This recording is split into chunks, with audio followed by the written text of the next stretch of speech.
What would you do if your neighborhood HOA decided your child was a threat simply for walking home from school? Jack Lawson never thought much about HOAs. He figured they were just groups of nosy people who liked things a little too neat, the type who sent letters if your lawn wasn't cut to the exact length they preferred. Annoying, sure. But dangerous? No. At least, that's what he used to think. When Jack moved to Oak Ridge Estates with his 17-year-old son, Ethan, he wasn't looking for perfection. He just needed peace. The city had become too much, too unpredictable, too chaotic, too full of people who didn't understand. Ethan wasn't like most kids. He didn't cause trouble. He didn't hang out at the mall or spend hours scrolling through his phone. He liked structure, routine, knowing exactly what to expect.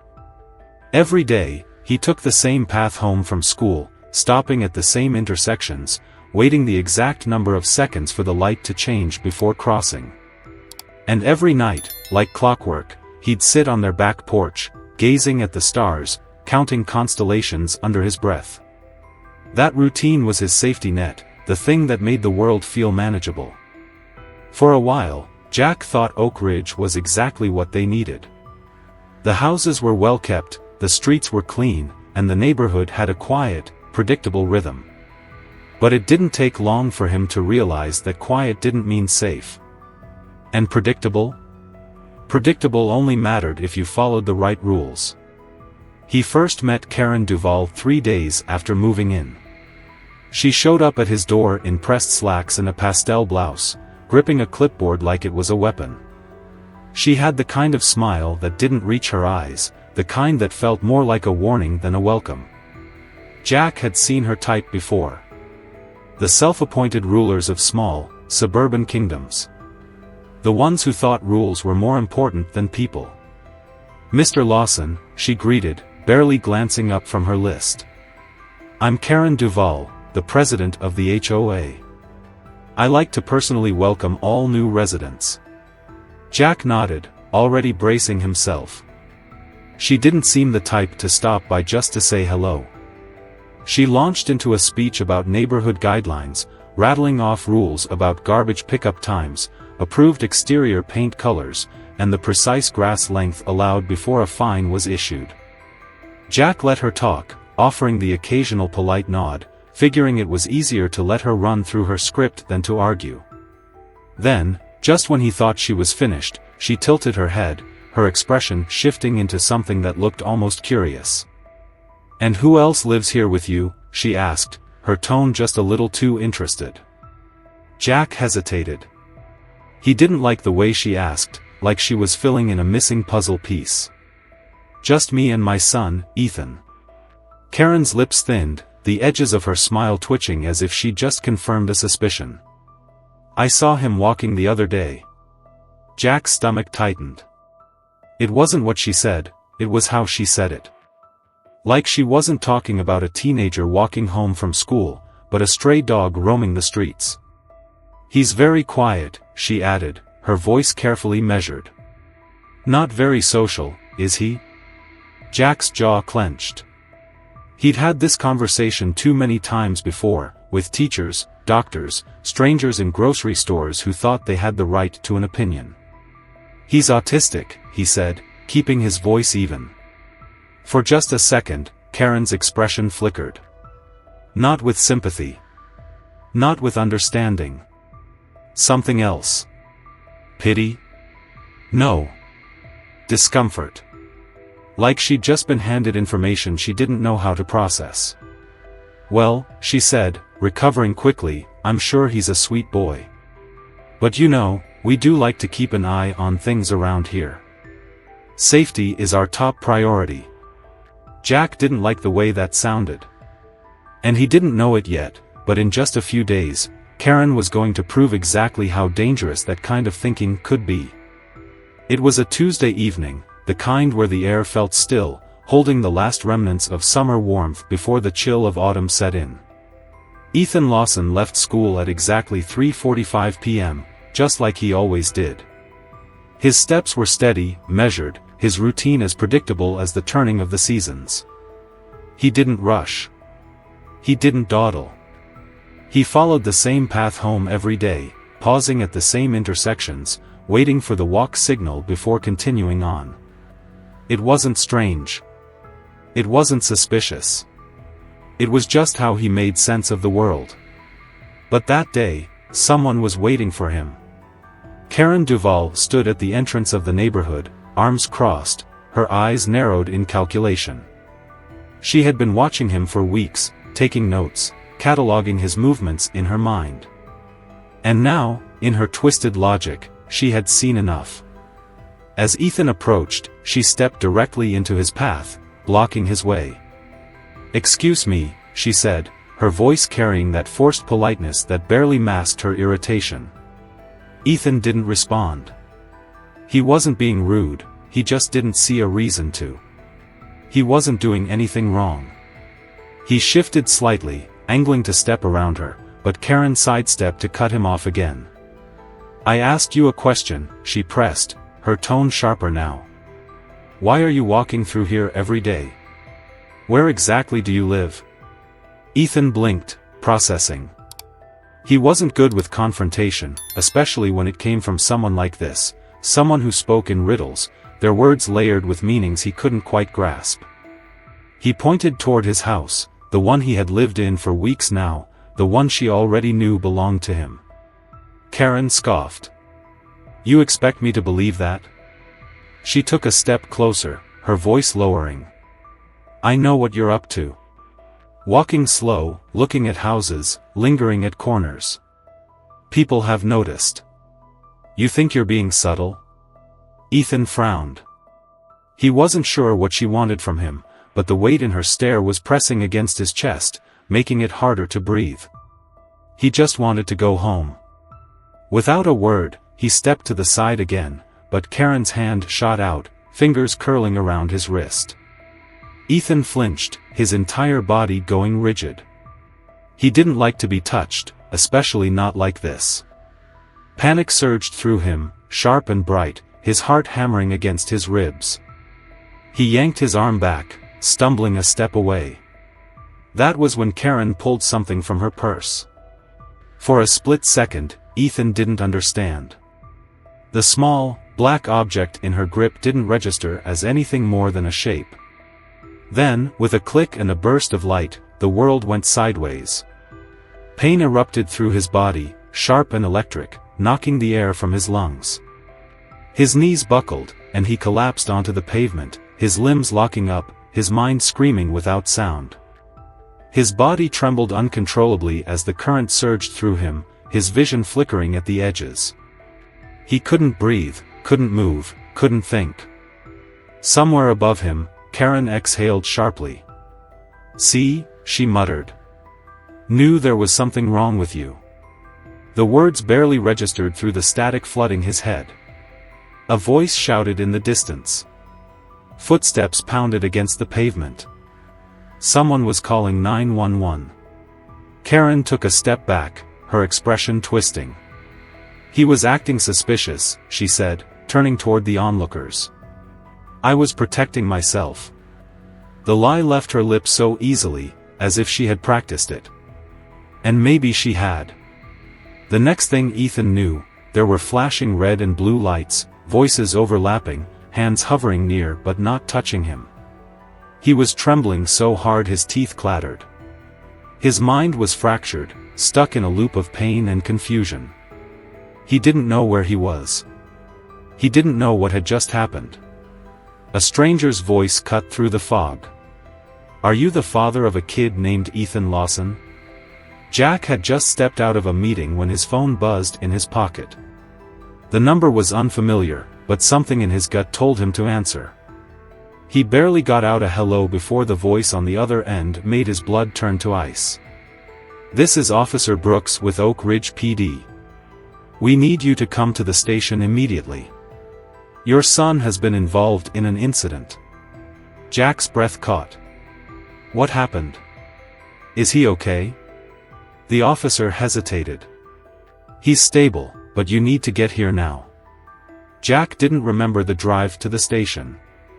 His hands were clenched around the steering wheel, his foot pressing the gas harder than it should have.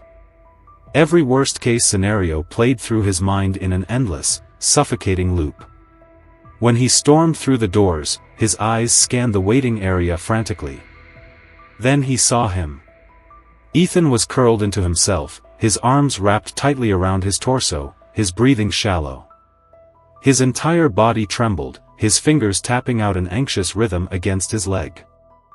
But what made Jack's stomach turn, what sent a bolt of pure rage through his chest, was the bruise blooming on Ethan's temple, a fresh, ugly mark that hadn't been there that morning. Jack crossed the room in 2 strides, kneeling in front of his son. "Buddy," he murmured, his voice soft but urgent. "Look at me." Ethan didn't. He just rocked slightly, eyes glazed and unfocused. Jack's fingers curled into fists as he turned toward the nearest officer. "What the hell happened?" Officer Brooks sighed. "It's complicated." "Uncomplicated," Jack snapped, his voice dangerously low.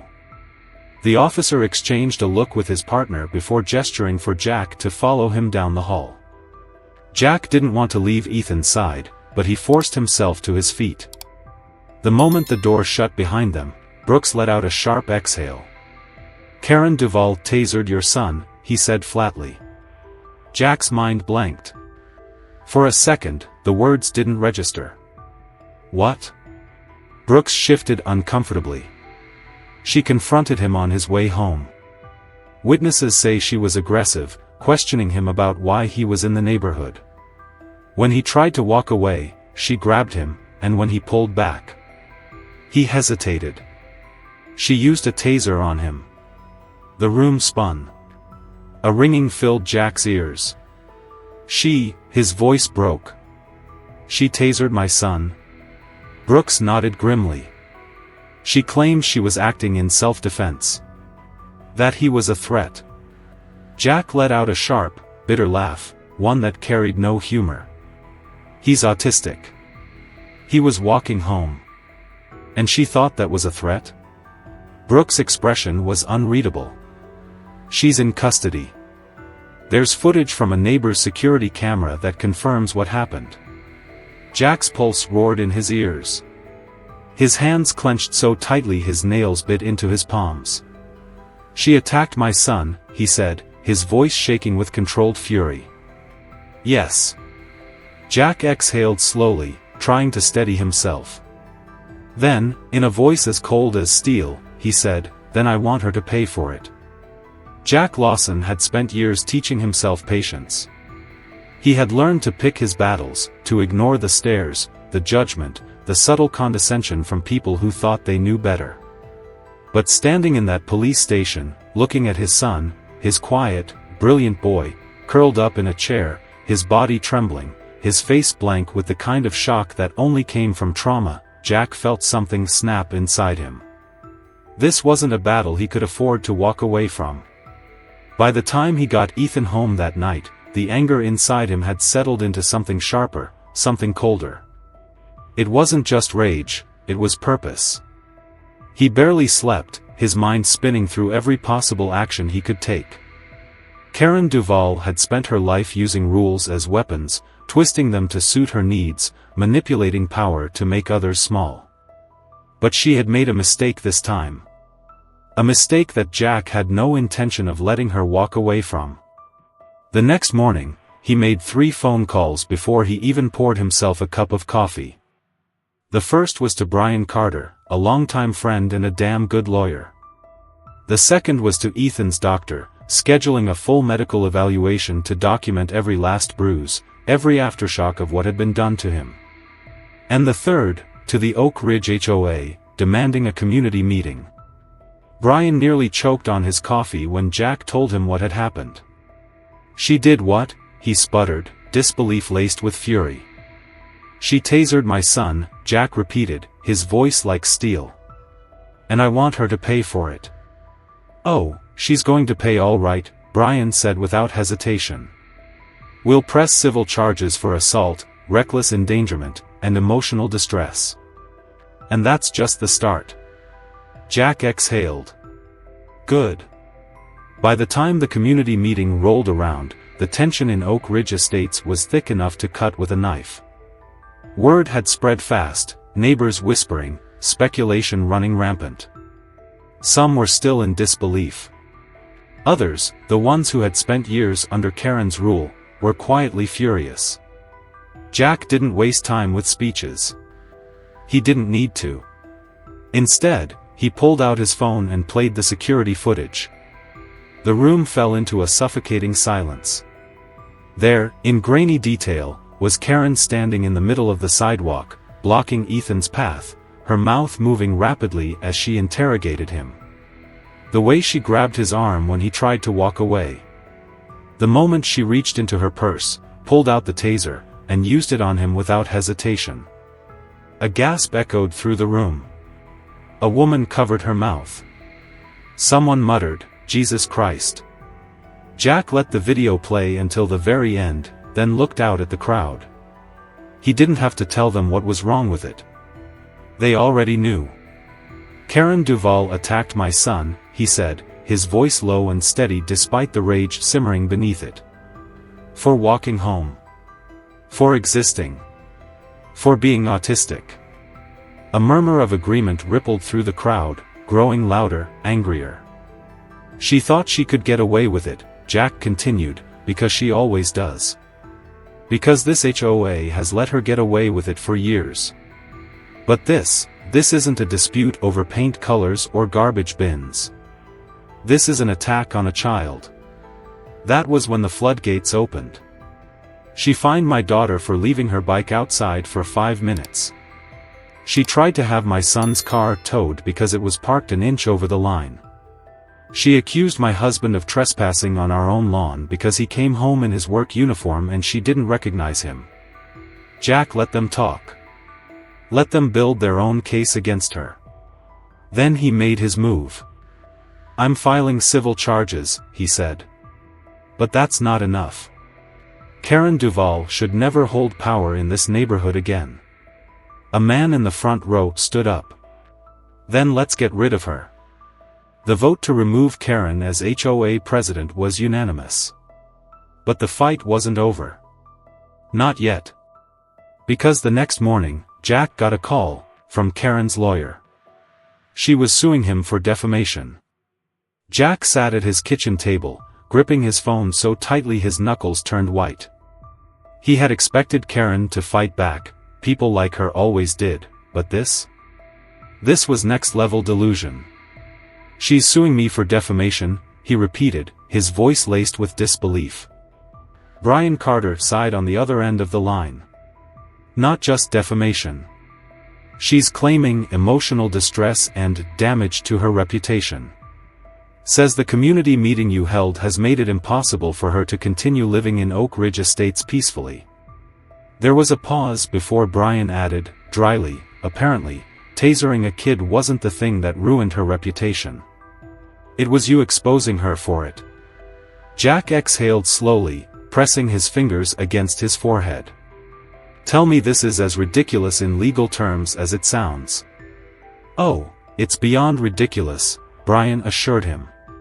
"She has no case. The footage, the police report, the fact that she's literally facing criminal charges, this is just her way of trying to flip the script." Jack could almost hear the smirk in Brian's voice when he added, "Honestly, I hope she does take this to court. It'll make burying her that much easier." And bury her, they did. Over the next several weeks, Karen's world collapsed. The criminal case against her moved forward at full speed. The footage alone was damning, but when paired with witness statements, Ethan's medical reports, and her history of abusing HOA power, the case built itself. Prosecutors tore apart her self-defense claim, proving that she had no reason to see Ethan as a threat. She hadn't feared for her life, she had been looking for a reason to assert control. And now? She had lost it. Karen tried everything. She hired expensive lawyers, attempted to paint herself as a victim, and even dug up HOA complaints against other residents to argue that she was just doing her job. But none of it mattered. Because when she finally stood before the judge, the verdict was swift and unforgiving. Guilty on all counts. The sentence was harsher than anyone expected, 2 years in prison, plus mandatory fines and civil restitution. The judge called her actions a gross abuse of power, a senseless act of violence, and made it clear that she was no longer welcome in Oak Ridge Estates. Jack sat in the back of the courtroom, watching her expression twist into something ugly. Karen wasn't used to losing. She wasn't used to being powerless. "This isn't fair," she shrieked as the bailiffs took her by the arms. "I was protecting my community. I was keeping us safe." No one listened. Outside the courthouse, reporters swarmed, shoving microphones into Jack's face. Cameras flashed, voices overlapping. "Mr. Lawson, how do you feel about today's verdict?" Jack met their gaze with unwavering calm. "I feel relieved," he said simply. "But more than that, I feel hopeful, because now my son, and every kid like him, knows they don't have to live in fear of people like her." And with that, he turned away. Karen was gone. For good. Even with Karen gone, the damage she left behind didn't disappear overnight. Ethan had always found comfort in routine, in knowing what came next. But after the attack, that sense of security had been shattered. He no longer walked his usual route home. He barely stepped outside at all. The front door had become a boundary he wasn't sure he could cross. Every time a car passed by too slowly or a shadow moved outside the window, his shoulders tensed, his hands curled into fists. He never said it out loud, but Jack knew, he was afraid she might come back.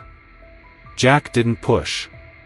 He let Ethan heal in his own time, but watching his son shrink into himself, watching fear take up space where confidence had once been, was harder than anything Jack had ever faced.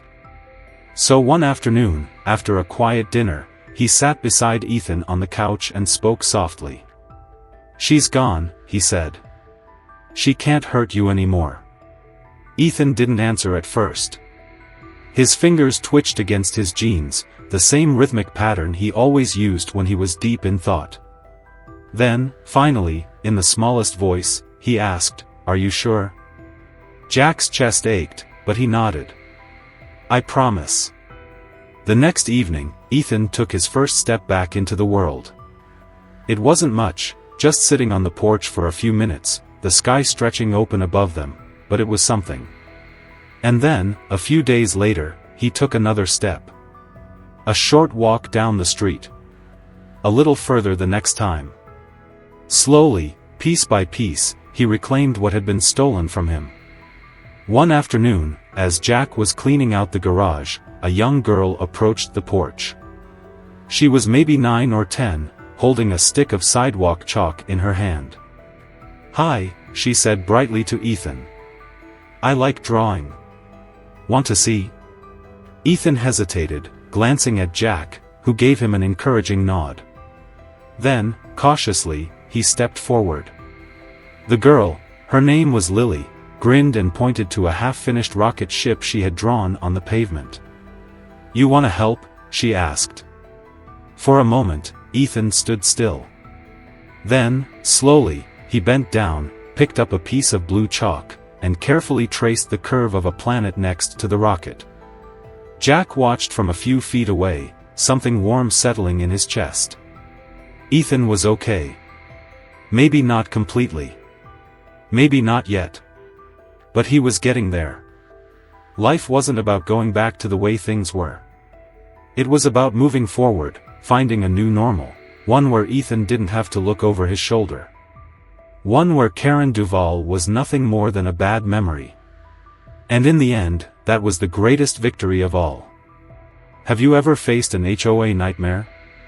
Or had to stand up to someone like Karen? Share your experiences below, let's see who had it worse.